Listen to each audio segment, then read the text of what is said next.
Mudlarks members, and welcome to our Time to Cook Club class. So today we're going to be making 6 mini carrot cakes with a cream cheese frosting. So hopefully if you're joining me today, you have all of your ingredients weighed out, measured and ready to go, and also the equipment from the equipment list. So let's make a start. So the first thing you'll need to do is you'll need to pop your butter we're going to use in our cream cheese frosting onto a dish, okay, to allow it to warm up to room temperature. So now what we need to do is we need to chop our 2 pineapple rings into small pieces. And we definitely need to be following our Time to Cook Club rules when it comes to chopping. And that is, we always chop on a chopping board, we're always watching what we're doing at all times, and we're keeping our fingers and hands well away from that sharp blade. So what we're going to do is we're going to cut our pineapple rings into half, and then into half again, and then just into small slices, okay, quite thin slices, because our pineapple is going to go into our carrot cake mix, okay, so we don't want really chunky pineapple in there, okay, nice thin slices, remembering to keep our fingers well away from that sharp blade. So you just need to continue until you have chopped up all of your pineapple pieces into thin slices. And then join me back here and I'll tell you what to do next. And now what you need to do is you need to get 2 pieces of kitchen towel still kind of joined together, fold them in half so that they're double strength, and then pop your pineapple chunks in the middle. And then you're going to use your paper towel or your kitchen towel to just help to absorb all of that excess pineapple juice, okay? Because you want to take out as much moisture from that pineapple as you can. The next ingredient we need to prepare is our egg. And we're going to do little taps on the side of our cup. We're going to then pop our thumbs into the hole that we've created and just pull the eggshell apart, leaving the egg in the cup.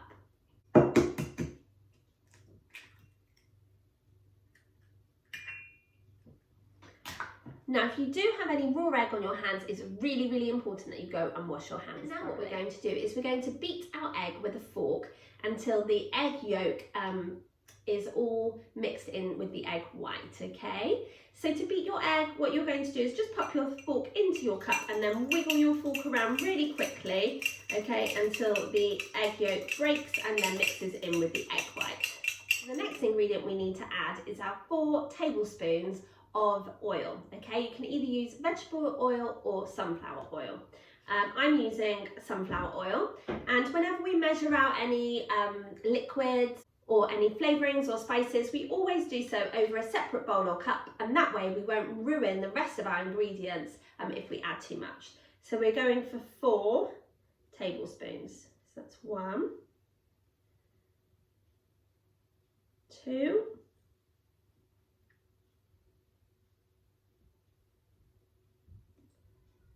3 and 4. Great measuring, well done. And then with your fork, you're just going to whisk those 2 ingredients together. Now what you need to do is you need to go and ask your grown-up to preheat the oven to either gas mark 5 or 190 degrees or 170 degrees if you're using a fan oven.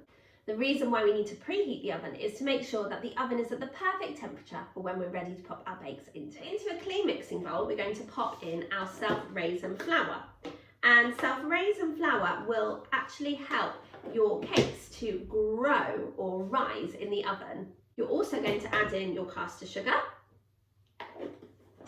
And you're going to add in your 1 teaspoon of baking powder.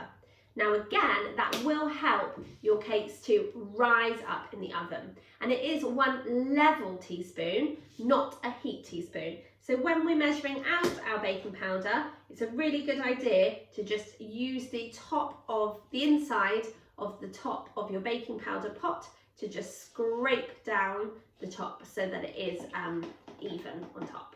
And with a spoon, you're just going to stir those 3 ingredients together. So this bowl will be known as your bowl of dry ingredients. Okay, so now what we need to do is we need to prepare our special ingredient, and that is our carrots, because we are making carrot cakes. So what you're going to do first is very, very carefully, you're going to chop the top of your carrot off and also the bottom, and that is known as topping and tailing our carrots, okay? Remembering to be really, really careful at all times when you're using a knife. We're then going to hold our carrot really firmly in our hands like this, and we're going to get our vegetable peeler and we're going to peel the skin off of our carrot. There are lots of types of peelers, but my one has a blade on the side, okay? So you're just going to stroke the vegetable peeler down the carrot, okay, in nice long movements to peel the skin off your carrot, okay? And you're just going to keep going until you have peeled all of the skin off, okay? And when you've gone all the way around once, you can then turn your carrot around so you can just do the bottom bit that you missed earlier.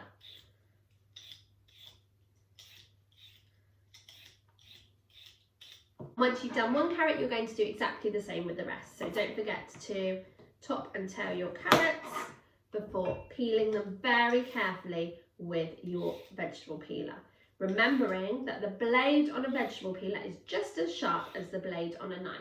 So please, please do be careful. So I'll see you back here in just a minute once you've peeled your carrots, and I'll show you what to do next. Hopefully by now you have prepared your carrots by topping and tailing the carrot, but also peeling the skin off them. So now what you need to do is you need to get a grater and you're just going to grate your carrot, okay?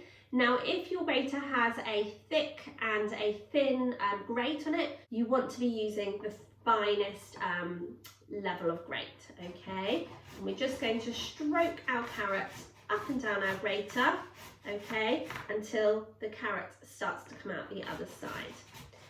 So please do be careful of your fingers. The blade of the grater is super sharp too, okay? And just keep going until you have grated all of your carrots. You need 40 grams of carrot in total. Hopefully by now you have grated your 40 grams of carrot. And now what you need to do is, if your oil and your egg are in quite a small cup, you need to pour it into a bowl, just so there's a bit more room in there, okay? And you're also going to add in your grated carrot. You can add in your pineapple pieces too. And with a spoon, you're just going to stir those ingredients together. The next ingredient we're going to prepare are our walnut pieces, okay? And what you can do is, with your walnut pieces, you can either break them up into smaller pieces, or if you'd like to, you can use a knife, okay? So you don't want massive chunks of walnut, okay? So you want to chop or break them up into nice fine small pieces, and just keep going until you have prepared all of your walnut pieces. Remembering to keep watching what you're doing at all times and keep your fingers well away from the blade. Just keep going until you have chopped all of your walnuts into small pieces. So now what you need to do is, again, you're going to stir in those pieces of walnut. And then what you're going to do is you're going to spoon in the wet ingredients into the dry ingredients, okay? And with a spoon, you're just going to stir all of those ingredients really well together until they're all combined. So the next thing we need to do is we need to prepare our baking tin. And we're using a cupcake tin today, and we're using 6 cupcake cases because we are going to be making 6 carrot cupcakes. So we need to count out our cupcakes. That's 1, 2, 3, 4, 5, 6. And I'm using orange cupcake cases today, but you can use whichever colour you have.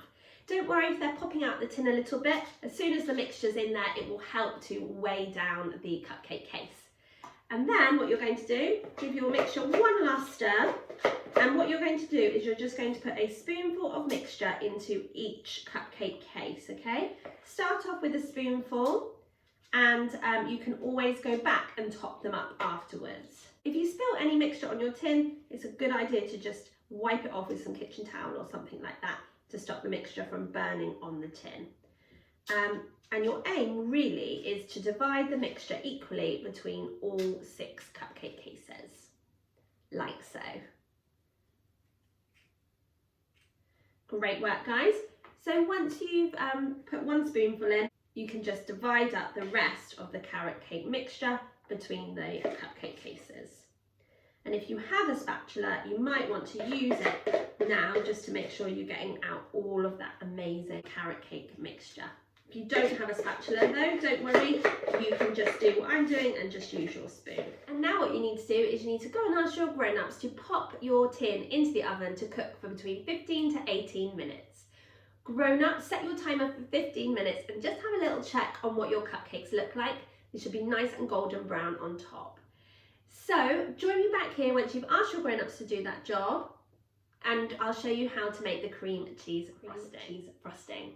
So you'll need to pop into a clean mixing bowl your cream cheese.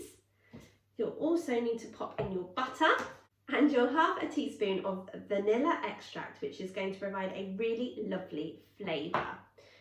Remember to measure it out over a separate bowl or cup, and that way if you add too much then you won't ruin the rest of your ingredients. And what you're going to do is, using the back of your spoon, you're just going to kind of squash down that butter, which hopefully would have got to roughly around room temperature. Be nice and soft, or a lot softer than it was when it was in the fridge. And you're just going to press down on it and beat those three ingredients together. So just keep squashing the butter down on the side of your bowl, okay? Pressing it down to soften it up, and then giving it a mix to mix it in with the cream cheese. Okay, so now what you need to do is, once you've thoroughly blended in your butter with your cream cheese, you need to add a little bit of your icing sugar at a time. And you can either beat it in with a spoon, or you can cheat a little bit. And if you have an electric whisk like mine, you can mix your icing sugar in with your electric whisk, and the beaters will do the work for you. So join me back here when you have added in your icing sugar and it's all mixed in to the rest of your ingredients to create your cream cheese frosting, and I'll tell you what to do next. Remember though that you are adding your icing sugar a little bit at a time, otherwise you're going to get a big puff of icing sugar in your face and you'll end up looking like a snowman. So I'll see you back here in just a minute. By now you have blended together those ingredients and made your cream cheese frosting. Now in that time, my timer on my oven did go off, so if yours has gone off too, then you need to ask your grown-ups to remove your cupcakes from the oven and pop them onto a cooling rack so that they'll cool down quickly. But please, please, grown-ups, do be careful, because the baking tin will obviously be absolutely boiling hot. So now we're ready to make our fondant carrots. Okay, so I've got a little bit of green fondant, and I've also got some white fondant and some orange food colouring. So you might have orange fondant already, and that's absolutely fine, or you might need to colour your fondant like me. So if you're colouring your fondant, then you need to kind of knead your fondant so that it softens up a little bit, okay? Then you're going to pop a couple of drops of orange food colouring into your fondant, like so. Okay, now obviously the food colouring will stain the fondant and it will stain your fingers as well. So don't touch the fondant drops, but simply fold your fondant in half and just kind of push it and squeeze it until you're getting the colour to go into the white fondant. Okay, you'll see that it's starting to turn an orangey colour, but you just need to kind of keep kneading the fondant, okay, to mix the colouring all the way through, okay, like so. And give it a good knead until all of the white of the fondant has started to turn kind of an orangey colour. And then if you want to, you can of course add in a couple more drops to make it a more vibrant and stronger colour. Okay, so I'm going to add in another couple drops. And again, I'm not going to touch that colouring, those drops, because otherwise I'm going to end up looking like an Oompa Loompa. But instead I'm just going to fold the fondant over and just keep going until I have blended in all of that orange food colouring. And if your hands get really sticky at any point, then you can just pop some icing sugar onto them, just like you would if you were rolling out pastry and you pop flour, dusting flour on, okay? Now what you need to do is you need to take a piece of icing, about that size, and you're going to roll it into like a carrot shape. Okay, so my carrot, I might have it a bit smaller than that actually. So I'm gonna roll it, and then I'm going to squeeze the end into like a carroty shape, like so. and if it's too long, you can just take a bit off the top. Okay, now with a knife, what I'm going to do, very carefully, I'm going to do some like lines going one way on one side, and then lines going the other way on the other side, just to create that like carroty effect. Okay, and then with the green fondant icing, just need a really small amount of this as well. And luckily this is already coloured for us. We're just going to make the leaves. Okay, so you might want to pop 2 bits underneath, just to make your carrot leaves, like so. So I'll just show you. I've done, that's my little carrot there, okay, if you can see. All right, and when we've iced our cupcakes, once they've cooled down, we can pop on our fondant carrots. So now what you need to do is you need to carry on until you have created 6 fantastic fondant carrots. So hopefully by now you have prepared your 6 fondant carrots. So now what you need to do is, once your cupcakes have cooled down enough to decorate, what you're going to do is you're going to pop on a spoonful of cream cheese frosting, and with the back of your spoon you're just going to smooth down that frosting just by kind of doing swirls or circles, okay? So it's nice and evenly covered, like so, okay?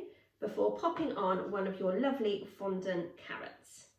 And you're just going to continue to do that until you have iced and decorated all of your 6 carrot cupcakes. So there we have our 6 carrot cake cupcakes with cream cheese frosting and fondant carrots. And I'm sure you'll agree, Mudlarks members, that they look absolutely delicious.